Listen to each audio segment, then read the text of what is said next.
17 ফেব্রুয়ারির মধ্যে নতুন সংসদ সদস্যরা শপথ গ্রহণ করবেন বলে জানিয়েছেন প্রধান উপদেষ্টার প্রেস সচিব মোহাম্মদ শফিকুল আলম। 14 ফেব্রুয়ারি রাজধানীর ফরেন সার্ভিস একাডেমিতে সাংবাদিকদের প্রশ্নের উত্তরে তিনি এই তথ্য জানান। খুব দ্রুত শপথ সম্পন্ন হবে, আর খুব দেরি হলেও এটা 16 বা 17 তারিখ এর পরে যাবে।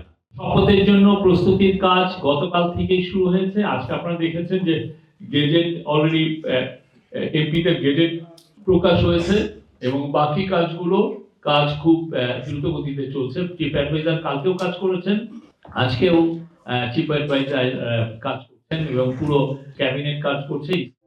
এর আগে সকালে ফরেন সার্ভিস একাডেমিতে আনুষ্ঠানিক সংবাদ সম্মেলনে প্রধান উপদেষ্টার বিশেষ সহকারী অধ্যাপক আলী রিয়াজ বলেন, জনগণ আর পুরনো বন্দোবস্তে ফিরে যেতে চায় না।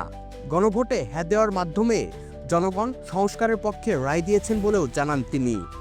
বাংলাদেশের নাগরিকরা অত্যন্ত সুস্পষ্ট এবং দ্বিধাহীনভাবে জুলাই জাতীয় সনদের সংবিধান সংস্কারের প্রস্তাবসমূহের অনুকূলে তাদের রায় দিয়েছেন।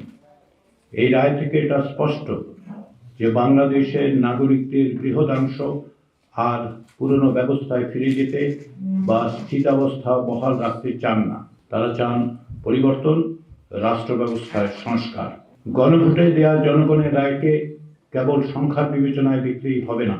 জনগণের এই রায় হচ্ছে 2024 সালের জুলাই আগস্টের গণ অভ্যুত্থানে যারা প্রাণ দিয়েছেন, যারা আহত হয়েছেন, যারা অকুত ভয়ে লড়াই করেছেন, তারা আমাদের উপর যে দায়িত্ব অর্পণ করেছেন তার স্বীকৃতি। অধ্যাপক আলী রিয়াজ আরও বলেন, সংস্কার এগিয়ে নিতে হবে রাজনৈতিক দলগুলোকে। অঙ্গীকার অনুযায়ী রাজনৈতিক দলগুলো কাজ করবে বলেও আশাবাদ ব্যক্ত করেন তিনি। Sadman Shaon, the financial express.